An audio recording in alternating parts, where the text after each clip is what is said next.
All right, so 19.1. We are going to be drawing the graphs of sine and cosine functions. Okay, so we're not going to do all of the different translations that you normally would do. We're just going to do some vertical stretches and some horizontals. Okay, stretches, compressions, horizontal compressions, and so forth. All right, so the first thing that we're going to do is we're going to fill out a table. So if you scroll down just a little bit, you can see that I kind of put in some values. This actually should be a 1/2.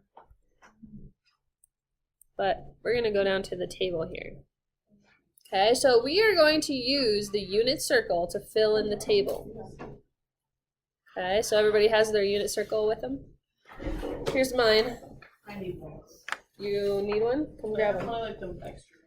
Like the ones that are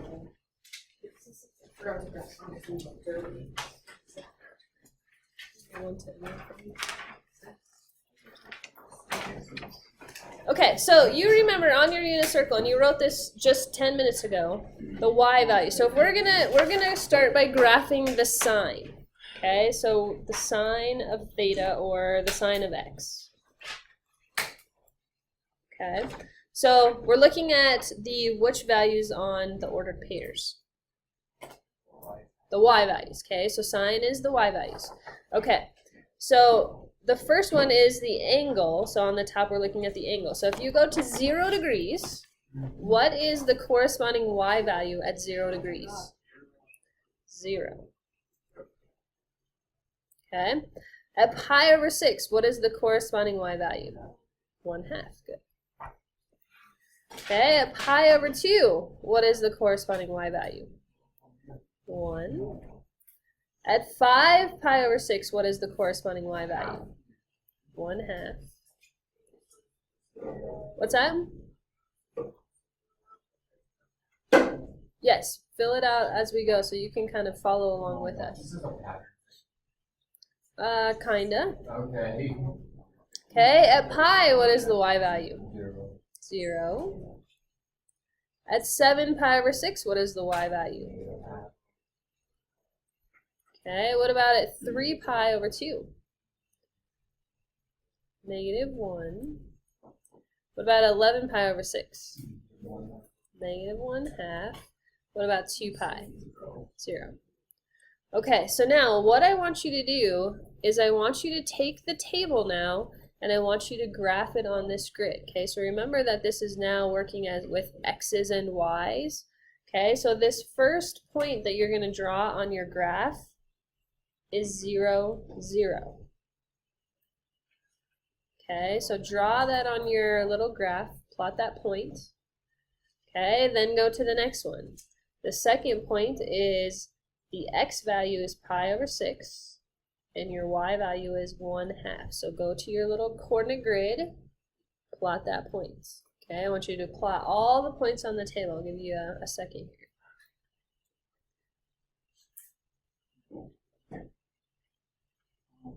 Plot the points on the grid.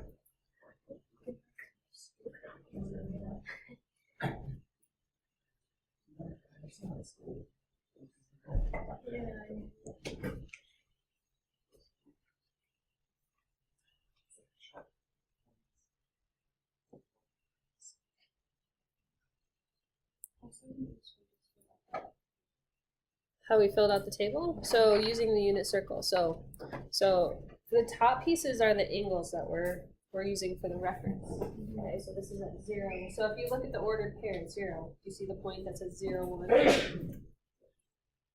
Or sorry, I said that backwards, didn't I? 1, 0.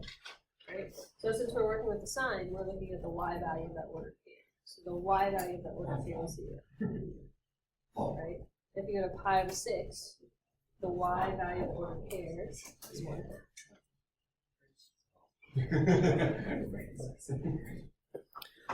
Okay, so are we finished? Did I give you enough time? Okay, so I'm going to do it. So we started at 0, 0. Pi over 6 went to 1/2. At pi over 2, we need to go up 1. At 5, pi over... What do you mean? I'm just drawing points. See, I'm just drawing these points right here out of the table. So I'm plotting the point 0, 0. I'm plotting the point pi over 6. This is the y up 1/2. To the right 1/2. Or that's it. To the right pi over 2 up 1. Okay, so then I get to 5 pi over 6. I have 1/2. At pi, I'm back at 0. At 7 pi over 6, I'm at negative 1/2. 3 pi over 2, I'm at negative 1. 11 pi over 6 is at negative 1/2. And 2 pi is at 0. Okay, so if you connect those dots, what does it create?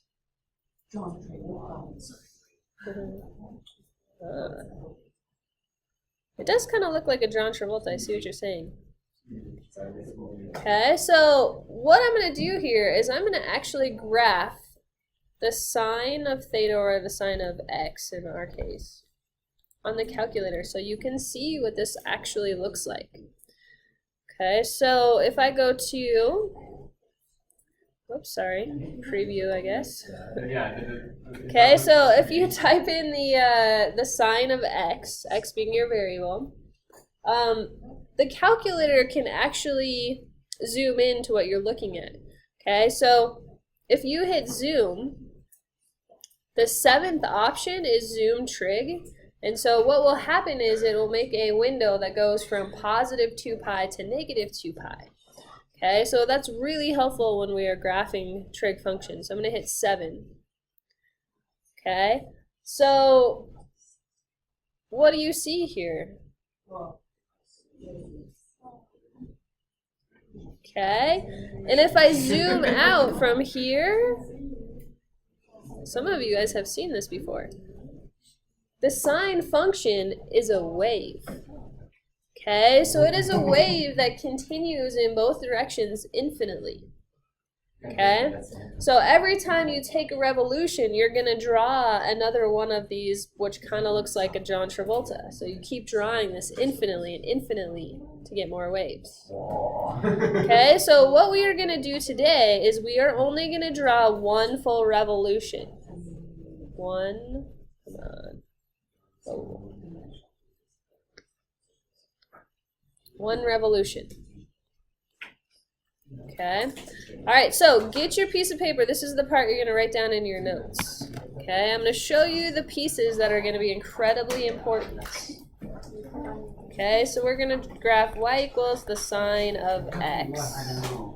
Okay, I want you to draw a grid. We're just going to go off to the right here. I want you to draw 4 increments.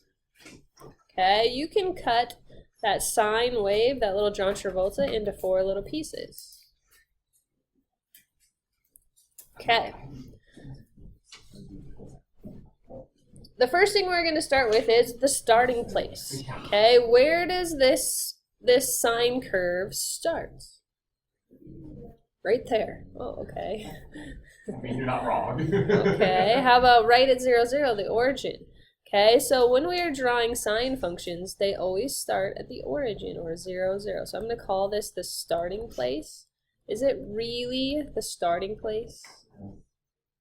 Not really. I know that it really actually goes in an infinite direction. Like, it's not the actual start, but it's going to help us draw one revolution. Okay, on my 4th increment, I'm going to draw another spot, or another little dot. Okay, and that's going to be my ending place, my ending point. Okay, so can somebody tell me what the 4th increment is? What is that distance? It's a distance of 2 pi. Remember, we did a full revolution, which is 2 pi. So make sure that you are labeling your points. This point is 2 pi 0. Okay, now what do you notice is going to be exactly halfway between the starting point and the ending point? Okay, that is the value of pi, but it crosses the x-axis again. It kind of like there's this like invisible midline. Okay, so I'm going to call it a midpoint. Okay, so it's just in the middle, and that point everybody said was pi, right? Because halfway between 0 and 2 pi is the point pi, 0. Okay, what do you think is going to happen halfway between the starting place and the midpoint? Okay, it hits that piece at the top, right? What do you think we should call that? Peak? Do you guys mind if I call it a max? I'm going to call it a max point.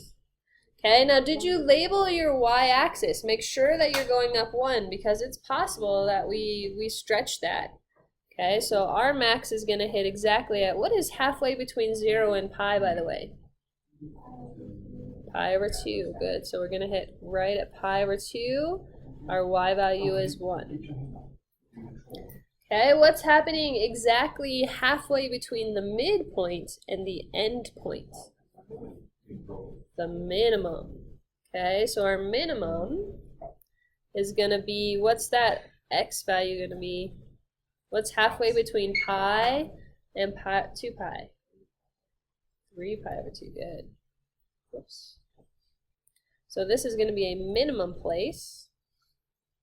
3 pi over 2. And what's my y value? -1. Okay, so did you connect the dots and make a really pretty curvy, wavy looking curve? How would you kind of describe that if we were just going to draw one full revolution? What does that look like to you? It looks like a wave? Sound waves. Yeah, sound waves. That's what sine functions are. So we'll eventually start talking about the sound waves and that type of thing. So one revolution here, I kind of call this, I think it looks like an S, like if you tilt your head sideways a little bit. And I like the S because we're drawing a sine wave. See where I'm going with that? Okay, so really quickly, I'm going to talk about the general form of sine and cosine, okay? And I'll show you what cosine looks like here in a second. Okay, so if we have a times the sine of 1 over b, so this is kind of your general form, we will eventually get to the shifts where we include the h's and the k, so we'll eventually move it up and down and left and right, but we're going to kind of ease into this. Okay, so can anybody tell me what the a does to the function? Okay, your a is your vertical stretch. Okay, and it could be also a compression. How do we know the difference between a stretch and a compression? Okay, a stretch is greater than 1, and a compression is good, between 0 and 1. You never have a negative, right? Because negatives are actually flips. Okay, the A also tells us something very different and very specific about a sine curve. Okay, the A is also known as the amplitude. Have you heard that word before? The amplitude. Where have you heard it? With music, right? With sound. Okay, so sound is directly related to sine and cosine functions. It's basically how loud you hear something. Okay. So when we're working with the amplitude is how high and how low your function goes. Okay, so you might write that in your notes. How high or low f of x goes.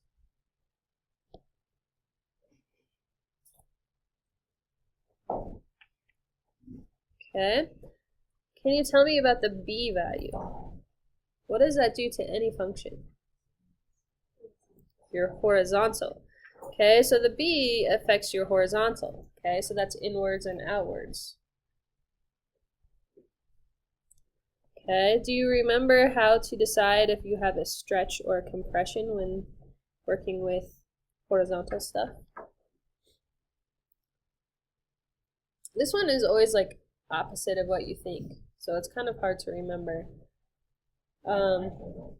So for example, I'm just going to do an example if you don't mind. Let's just say the equation was 2 sines of, let's just say 3x. Okay. We have the 2, which is what? A vertical stretch. Okay. What is the 3 going to do? Is that going to be a horizontal stretch or compression? It is a compression. Okay. So compression with horizontally and stretches always kind of work opposite of the way your brain would think. You would normally think 3, well, I should be getting 3 times bigger, but it's opposite of that. It's going to compress. Okay. All right. The B is also directly related to the period. Okay, so the period is something that becomes very important when working with trig functions. Okay, the period is just 1 revolution. Okay, so remember how I was saying that when we draw the sine curve, it's going to kind of look like an S? That's going to tell me where my start and my finish are in terms of my y-axis or my x-axis. Okay, so the period, the equation for period is 2 pi times the absolute value of b. Okay, I probably will never write the absolute value part ever again. Just remember a period is talking about a distance. Okay, so it'll always be a positive length. Okay, so I'll explain more about this amplitude and period here in a second when we do an example. Everybody okay so far? Okay, let's do the cosine really quickly so you can see the difference between sine and cosine. So back on this worksheet, there's this chart. We're going to do the same thing, but now this time we're going to do a cosine curve. Okay, so cosine of theta. Okay, so using your unit circle again.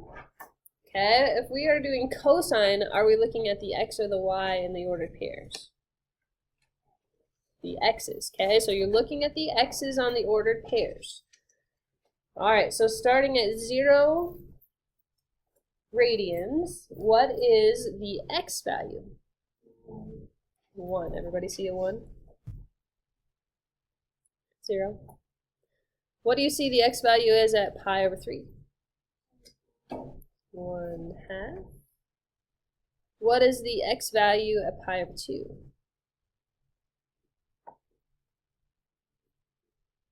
0. What is the x value at 2 pi over 3? -1/2. Good. Okay, what is the x value at pi? What is the x value at 4 pi over 3? How about 3 pi over 2? 0. How about 5 pi over 3? 2.5. And back to 2 pi? 1. Is everybody okay with where I just came up with, or where Connor just came up with all those? Hold on, sorry. Let me get rid of the calendar. 1. There we go. Everybody good with the table? Okay, so take those table values and plot them as ordered pairs on this little graph. I'll give you a second here to kind of do it yourself. And then we'll see what the difference between a sine and a cosine curve is.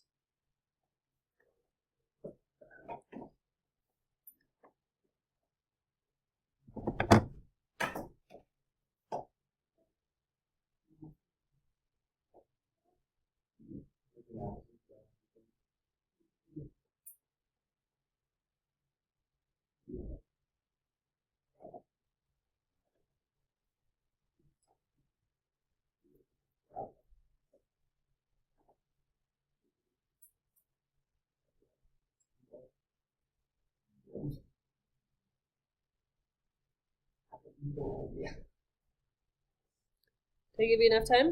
No.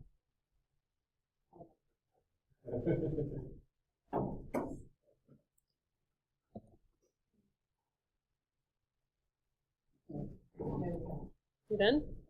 It's pi over 3, 2 pi, 2 over 6. pi is at -1, 4 pi over 3 is -1/2, 5 pi over 3 is 2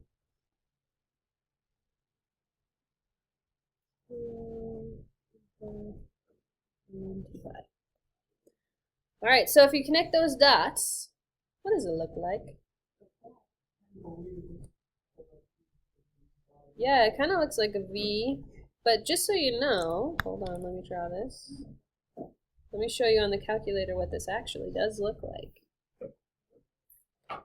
Okay, so if I go back to our calculator, just to see what this looks like infinitely, I'm going to type in the cosine of x and go back to my -2 pi to +2 pi window. So I'll go zoom 7 here. So this one is the sine curve. That's the one we did first. Here comes cosine. What do you notice?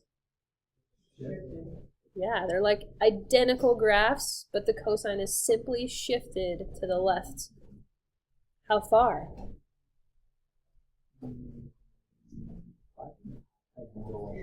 Pi over 2, very good. Okay, it is simply shifted to the left pi over 2. Or you could say to the right 3 pi over 2. Either way would work. Okay, so sine and cosine are both these waves that go on forever. Okay, but when I ask you to draw a cosine function for today, you're gonna draw this just small section of it that looks kind of like a V. Pi over 2. Okay, so let me show you what I want you to write in your notes now. This is going to become the part that is important for you to know how to do. So if we're going to graph the cosine of theta. Okay, so we're going to start this very similarly to the sine. You're going to draw your grid and you're going to draw 4 increments. And the nice thing about drawing trig functions is they're always cut into fourths. So that's nice. All right, so let's start with where cosine starts. Here, let me zoom this out a little bit. Okay, where does the cosine start at? At 1. It starts at a maximum point. Okay, so when I draw this here at 1, my first point is going to exist at 0, 1, and I'm going to call this a maximum. Okay, so that's the top of your wave. Where is this going to finish? Where? Okay, it finishes at a max as well, right? Okay, it's going to finish, though, way over here at 2 pi. So maybe we should say endpoint is also a max. Your start point, also a max. Okay, so my end is going to be at the point 2 pi 0. Now make sure you label your axes. I haven't done mine yet. There we go. Okay, it is absolutely important that you label your axes. Okay, if you just do 4 increments and throw down a point, 2 pi over, oh, 1, good call, thank you. Right. 1, thank you. Okay, so let's go halfway in the middle. Where are we going to land if we are halfway between the 2 maxes? At the bottom, right? We're going to end up at the middle, that minimum spot. Okay, so the minimum halfway in between is going to go down to -1, and it's going to land right about there. So this point is going to be pi -1. Okay, so that middle, we're going to call that a min, and it's also the middle, I guess. The middle of those two. Maybe I'm not going to say middle. Okay, now tell me what happens exactly halfway between the maximum and the minimum on that left-hand side. Where are we going to hit? Okay, so this is going to hit right at the x-axis. It's going to be an x-intercept. Okay, I don't really know what to call that point. What do you guys think I should call it? It's like a middle, it's like the middle of the max and the min. Axis? Sorry, that's not the right word. Can I call it, I'm just going to call it a middle point. Middle point. I don't know. Quarter. Yeah, it's like a quarter point, really. Yeah, you're right. It's more of a quarter point. Okay, what is that point exactly, by the way? What is halfway between 0 and pi? Good, pi over 2. So pi over 2 and 0. Okay, what is the point that's going to exist halfway between the minimum and that max ending point? Where is that going to hit? Okay, right at that x-axis again. Okay, we'll call that a middle point too. Okay, because it's the middle, maybe between the max and the min. Okay, what is my x value? What is between pi and 2 pi, or pi and 2 pi? 3 pi over 2, good. So this will be 3 pi over 2, 0 as my point. Okay, so now we connect the dots. Make sure that when you draw this, that you're drawing a wave and not a V. Waves and V's look very different. Curve those tops and bottoms. Okay, so what I will be looking for in every single one of your graphs is I will be looking for 5 points. You have to identify 5 points. I'd like for you to label them as well. Okay, 5 points. Okay, now remember all that information we wrote about the sine? All this stuff right here? It is exactly the same when we're talking about cosine. Nothing changes. Okay, so those things stay the same when we're working with the sine and the cosine. Okay, you ready for an example? What's that? Oh, yeah. Whoa. Really.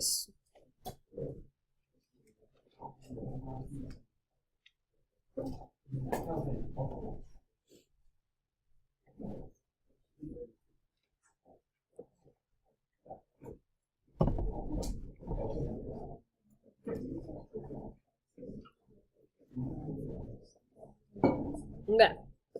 Okay, example. Let's see. Not yet. Where's our homework's online though, right? No. Whoops, too far. There we go, this works. Okay, so here's one of the problems that you're going to see. Okay, so this one says, identify the vertical stretch and compression, as well as the horizontal stretch and compression, and then identify the period. Okay, so this is what I want you to do. I want you to identify the A value, the amplitude, and I want you to identify the B and the period. Okay, so we understand that if we have an A value of 1/2, what does that do to our function? Vertical compression. Okay, so we have a vertical compression. Okay, so make sure you identify the A value. You guys with me, Sean? What is my B value? Okay, it is 1/4. 1/4. Do you see how that has been reciprocated up in the equation? So when you're working with the B, it's always been flipped. Okay, so my B value is 1/4. So tell me what's happening. Is this going to be a horizontal stretch or compression? Horizontal compression. Okay, so it's back in. All right, so I also need you to list the period. Do you remember how you find the period? 2 pi times our B. So in our case, what is the B value? 1/4. So what is 2 pi times 1/4? Good, pi over 2, because 2 times 1/4 is 2/4, or 1/2, so 1/2 of pi is pi over 2. All right, so the period tells us where the ending point exists. Okay, so now we're going to graph this. You ready? So remember, I'm drawing a sine, so I'm going to draw that like SE thing. Where does the sine function always start? 0, 0. So draw 0, 0, draw a little point. We're going to go 0, 0. There's a point. Where is my end going to be? Pi over 2. So here is my ending position at pi over 2. If you want, you can say that's the end. Where is the middle going to exist? Pi over 4, and maybe we don't need to label that one. Okay, where is my max going to be?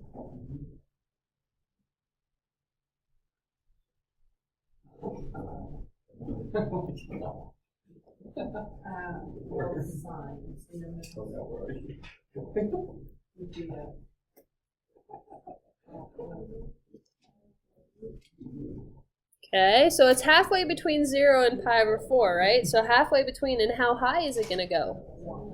It's going to go up 1/2. See how my amplitude is 1/2? So this point right here is going to be pi over, what's halfway between pi and pi over 4? Pi over 8. So you just multiply that denominator value by 2, by the way. Pi over 8. My height is up to 1/2. Okay, so that's going to be a max. Where is my minimum going to land?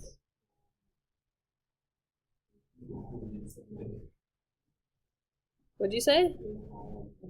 Nice. You see, how did you get 3 pi over 8 for people who are working on that?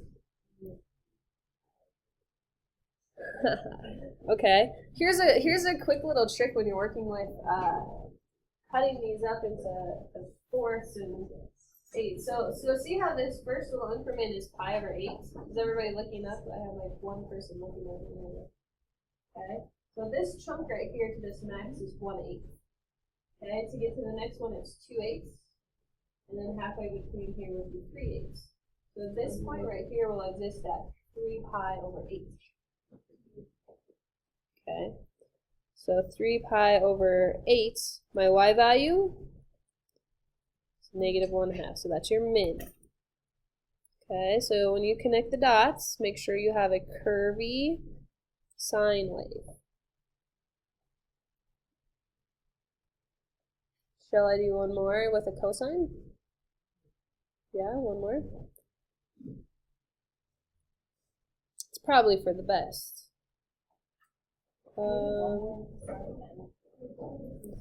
One more? I'm trying to find one. Okay, we can do that one. I'm just gonna pull this over here if that's alright. Actually, let me do a cosine first. Let's do this one. Let's do this one first. That one works. This one has all the words that breaks it down for you, but we'll just do it how we did the last one. Okay, so we're gonna graph the function -3 times the cosine of x over 2. Okay, so first thing we're going to do is list our amplitude. Okay, what is the amplitude for this? -3. So even though an amplitude is technically a positive amount, okay, the amplitude also kind of tells us that we have a distance of 3, so our height is going to go up 3 and down 3, but the negative piece tells us what? It's flipped over the x-axis.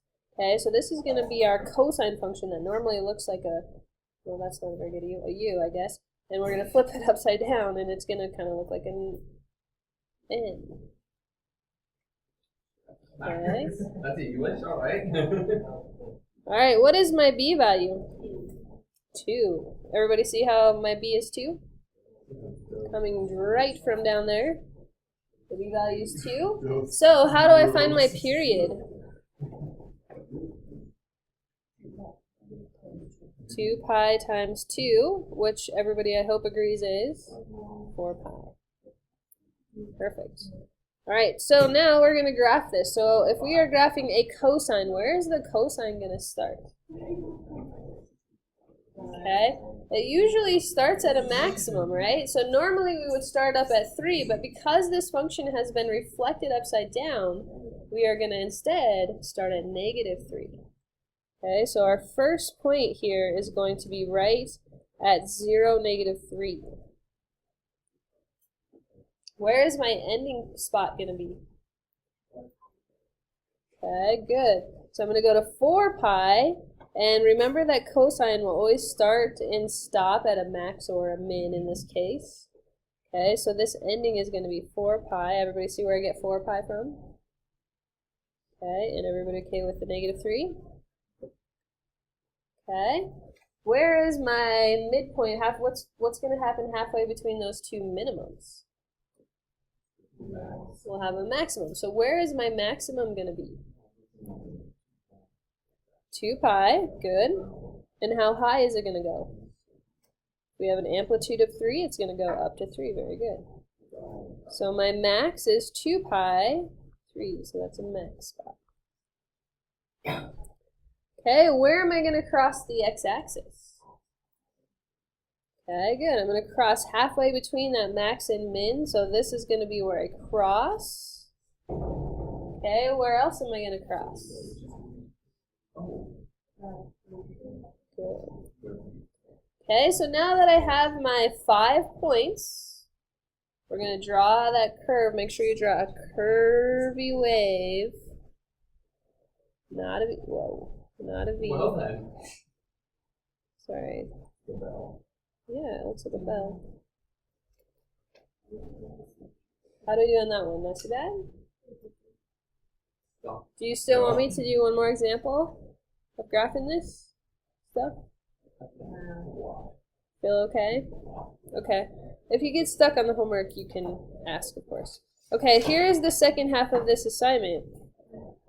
Is being able to write the equation when given the graph. So this is the second half. Okay, this part is not incredibly hard because all we have to know is the amplitude and the b value. Okay, so the first question is, where does this function start? 0, 2. So if this is my start and this is my finish, what is the function that I'm going to be working with?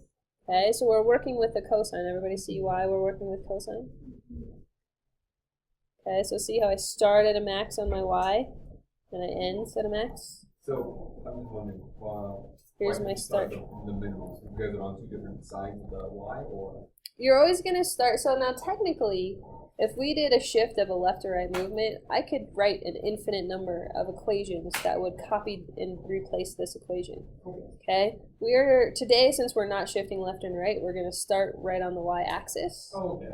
Okay, so we can only have a cosine function at this point. Okay? So all I have to do is figure out what my a and my b value are.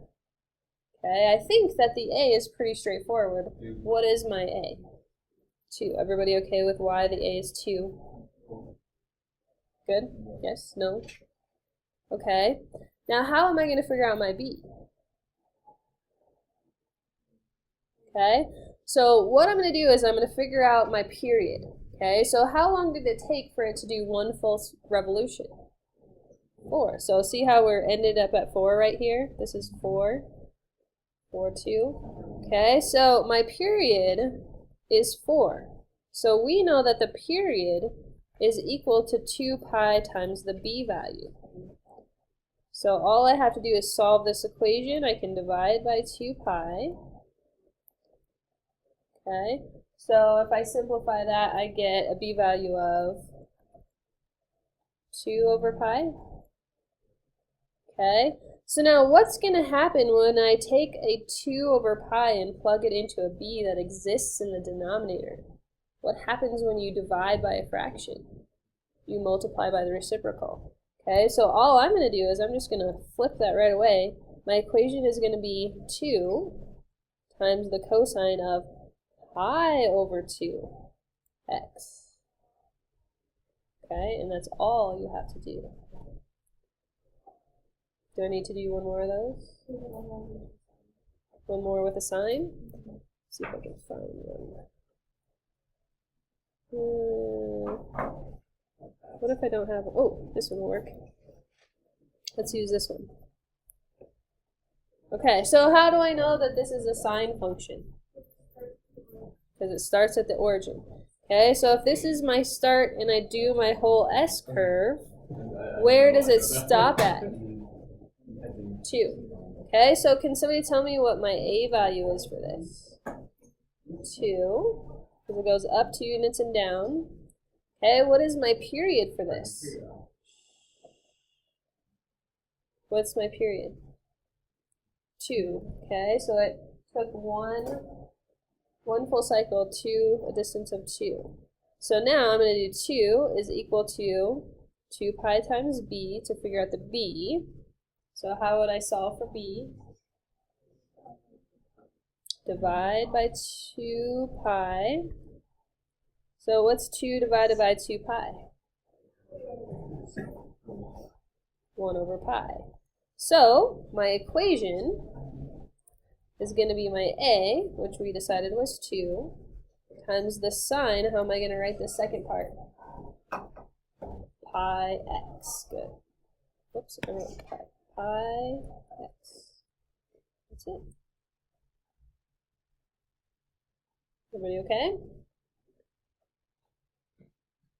Okay. That's all for today.